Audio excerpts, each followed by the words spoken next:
This is a ball, and this is a pendulum. It's missing the string, but it still works. You set the pendulum on the table, drop the ball, and the ball will swing back and forth almost forever.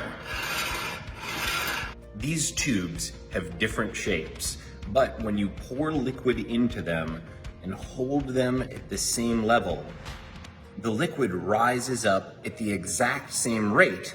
You would think it might fill up one of the smaller tubes before the bigger tubes, but it fills them all up at the exact same time. This gadget uses centripetal force to stop your coffee from spilling. Usually if you have a full cup of coffee and you try to transport it somewhere, it's gonna spill out all over the edges with the slightest movement. But if you put your coffee in this device here, then as it moves around, it will always go to the bottom thanks to centripetal force. I can pick it up, it doesn't spill. I can swing it around big time like that, but as long as the motion is fluid, it will not spill a single drop. This is a nail, and this is a balloon. Look what happens when I press the nail into the balloon. No big surprise. The surprise happens when you get a ton of needles. You would think it'd be easier for a ton of needles to pop the balloon, but because the weight is evenly distributed, the balloon will not pop. This is memory wire. It's wire that remembers its shape even when you unbend it. It all has to do with the temperature. When the wire's at room temperature, it'll take whatever shape you bend it out to be. But if you heat it up with a little hot water, it will go back to its starting shape. Let's try this out here.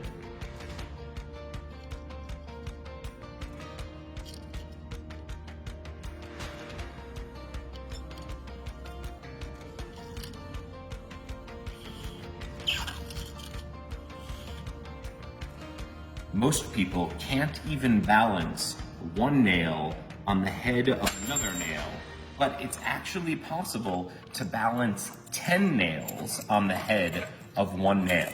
It's actually easier to balance 10 than it is to balance just one. It's easy if you know the physics secret. You have to put all the nails on top of one of the nails in an alternating fashion. You put down every nail, but you leave yourself one. This one goes on top of the rest of the nails, and then the nail's weight will actually hold the other nails into place, and you can balance 10 on one. This is a Gazinta box. That means that the inside of the box is actually bigger than the outside of the box. Right now, the white box is the big one. This red and yellow box fit right inside of it. But even though it's smaller, it's big enough to accommodate the larger box. That's just basic physics. This is a wave machine. When I turn the handle right there, it's gonna make 3 different types of waves. The first one you'll see along the black circles, the second one you'll see along the gray hexagons, and the last one you'll see going up and down with the gray lines there. Look at this. There's the first wave. Now you can see the next type of wave, and then here's the last type.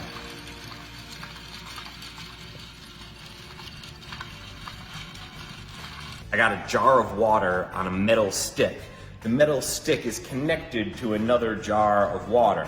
If I flip it upside down there, you can see that there's a buoy hanging from the lid of that jar, same with the other side. Then you put this on the peg there, and that means we can give this a nice spin. Now when we do, the buoys are gonna travel to the side of the jar, but it's not the side you think. Look at this, the buoys are actually going to the middle.